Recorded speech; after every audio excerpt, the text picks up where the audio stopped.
Hello you guys, my name is Julia. If you guys are new to my channel, it is so nice to meet you. I am a recent graduate of the University of Texas at Austin. Quite literally, I took a screenshot of every single DM that I thought I could fit into this video, and I'm gonna go ahead and answer your guys' questions about UT Austin. So the first one goes, hey Julia, I just got accepted into Macomb's School of Business. I just had a few questions though. I was wondering how the coursework is like as a freshman since everyone gets put into unspecified business. Also, how is the workload? So first of all, your freshman year as a business major at least is going to be mostly gen ed classes. If you don't know what these are, they are basically classes that are not affiliated with your major. Calculus, my first year, I took economics, I believe some random science course. Then your sophomore year, within the first couple of weeks, there's like a very short approval process. I think it took me like 5 minutes to declare my marketing major. The workload though is gonna be a little bit daunting, but what I like to tell people is that a lot of the pressure associated with freshman year comes from the fact that you're doing new things. This is your first time doing any of this college thing. However, do be mentally prepared for at least 10 hours of schoolwork outside of class each week, especially starting out, if not more than that. The second question is, good morning. I saw your YouTube video for UT Austin and wanted to know if you had any advice for a sophomore in high school. I keep stressing over it. First of all, I just want to let you know that I deeply sympathize with you on this. I was such a stress ball all of high school because I had this idea that I wasn't good enough for UT Austin. That was the biggest lie I could have told myself. I wish that I had the confidence that I have now back in high school because I think it would have helped me overcome so much of that pressure. The main thing to remember is that you're gonna want to stay balanced. What I mean by that is if you are pouring all of your energy into amazing grades or all of your energy into extracurriculars, you're ultimately not gonna have a strong application. I think it's okay to be stronger in certain areas than others, but the main thing that I would say if you're stressing over college is just stay as well-rounded as you can. Hello! I found you through Caitlin's TikTok and just wanted to reach out to you to receive some advice on maximizing my opportunities on campus.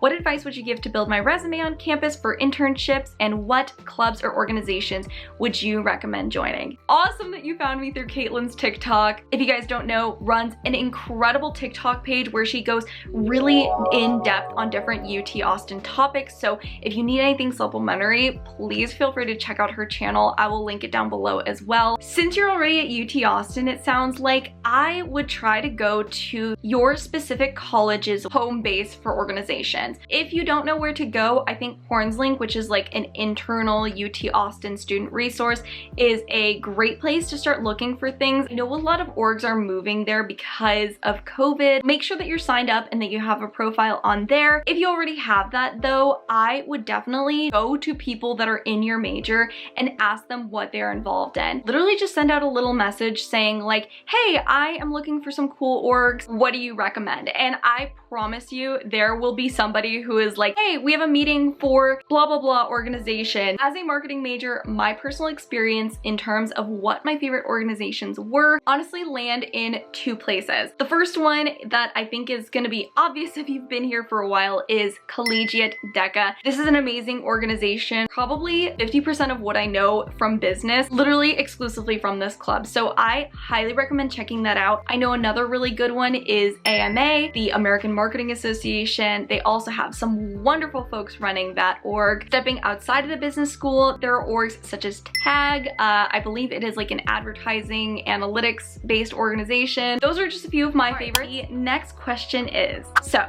I'm applying from out of state and I sent in all my application materials for the priority deadline, and I feel as though my application is in a decent spot. But I was wondering if you had any advice on how to get over this period where I have to wait. I check my status every day, even though I know I won't have a response for a while, and I'm starting to think too much about my chances of getting in and things like that. Do you know how I could sort of get over this? Maybe anything you did while you were waiting for a response. I get it. If there was like a Guinness World Record book of people that overthink, I would have to be one of the top qualifiers for it. There's just no way. I was in kind of a weird situation where I got a very harsh and abrupt rejection from the honors program, which obviously set me up for thinking, oh my gosh, I'm never gonna get into this school. But then literally within a month later, in like mid-December, voila, I got my acceptance to UT Austin. There are people in my classes, in my friend group, that didn't get accepted till like February or March, and it's really hard to tell what is normal. So everyone's gonna get an answer at a totally different time, and it has nothing to do with how qualified you actually are. That eases some of the pressure, just starting off. Another thing too is try to find something else that you can focus on or use your time with to build. I use the time, for example, to learn about video editing. So what I did while I was waiting for my application was I literally said, okay, during the normal time that I would open up my status during the day, I am gonna use that for something else. And so every single time that I had that impulse to check, or that impulse, my anxiety was kicking in rather than my brain, I diverted to studying or working on that topic. And it doesn't not have to be studying or academic. That's just what worked for me. Hey, sorry for bothering, but I just had a quick question. You attended UTA, correct? Yes, I did. Were you an auto admit top 6%, or were you regularly admitted? I applied on the early action deadline, and I just wanted to see my chances. How were your stats and essays, if you don't mind me asking? First of all, you are never a bother for DMing or asking me these questions. I genuinely enjoy answering them. I also applied on the early action deadline because UT was like my top school that I applied to. And so while I don't remember my exact stats, I received a 28 on the ACT. I do remember that. I had relatively good writing scores on the SAT, but that's kind of irrelevant now because the actual rules for the SAT are changing as of next year. To my understanding, there will not be a written portion of the exam. So again, I think it's worth noting that while my scores were not bad, I certainly am not complaining about them. They were pretty darn low compared to my competition. I'm just gonna say it. A lot of people give me kind of like a dirty look when I say that I got lower than a 30 on the ACT. My essays, on the other hand, I felt were pretty strong, and writing tends to be one of my stronger suits. But, you know, that was kind of a balancing act too, because things like the math and science sections of the big standardized exams were very much a weak point for me, which is not great, you know? It's just not great. I feel like a snob saying this, but I did get a perfect score on the written section of the ACT. But again, my math and science scores were so low that didn't matter. Honestly, it didn't matter. When you're applying, you're gonna wanna have a few strong points. A lot of people on TikTok go and brag like, oh my gosh, you know, I got a 36 on my ACT and I am involved in 5 organizations and I'm the president of my model UN chapter.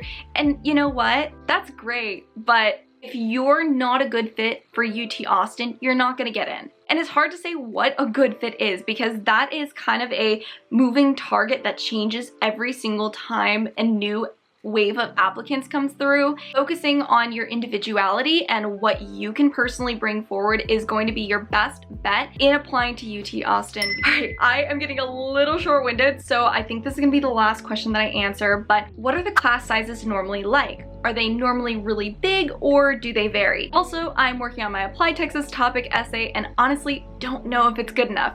Do you have any tips? First of all, speaking to class size, they're gonna vary a lot. I'm just gonna say it. My biggest class was an online course with 974 people in it. You heard me correct, 974. So to answer your first question, yes, class sizes vary tremendously.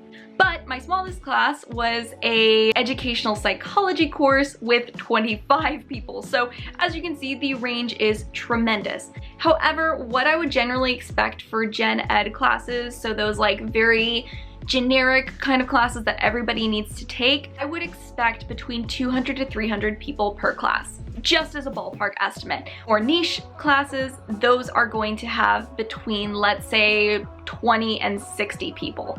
My best advice is focus on differentiation. If you're writing about something that you feel like a lot of people kind of have this in common with me. Maybe it's something like a mission trip or, you know, a sports metaphor. I know sports metaphors are like the bane of college essay writing. Do not talk about that.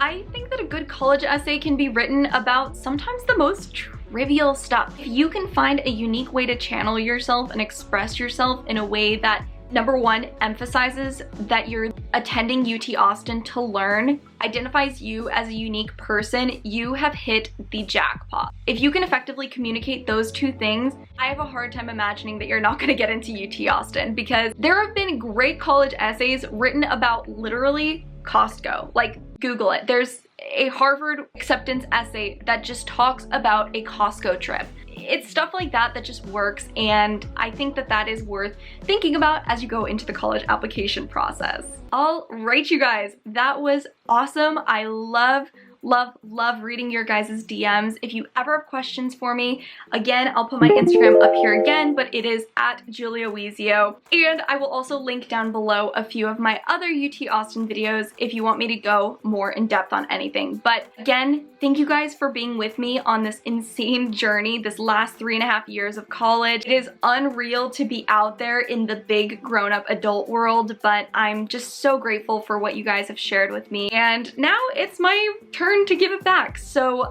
if you guys have any questions, feel free to reach out. If you enjoyed this video, be sure that you like, comment, and subscribe to my channel. I do post the occasional funsy video outside of my upload schedule, so hit the bell notification so that you know when those go live. And with that being said, I hope you guys enjoyed the video. I will see you guys in the next one, and I love you cowboys and cowgirls very, very much. Bye-bye!